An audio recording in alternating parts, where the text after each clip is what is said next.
पान गुटके, ये गुनाह भी कर रहे हैं कि नहीं कर रहे? कल आपको ख्याल आया यार मेरी तो शुगर की बीमारी होने वाली है, यार मेरे तो दिल में क्या हो गई है, ब्लॉकेज शुरू हो गई है, यार मुझे तो फालिज के खतरे हो गए हैं। आप गिड़गड़ाओगे अल्लाह माफ कर दे, अल्लाह माफ कर देगा, लेकिन ये नहीं होगा कि अब आपको शुगर का खतरा अल्लाह टाल दे।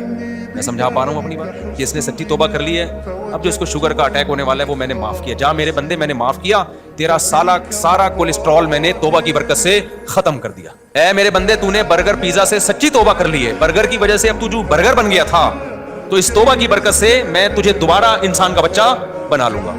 ऐसा बिल्कुल भी नहीं, आप मरेंगे, ठीक है। देखो बहुत से लोग खुदकुशी करते हैं, उस वक्त नहीं मरते, हॉस्पिटल में एडमिट हो जाते हैं, सच्ची तौबा करते हैं कि अल्लाह माफ कर दे।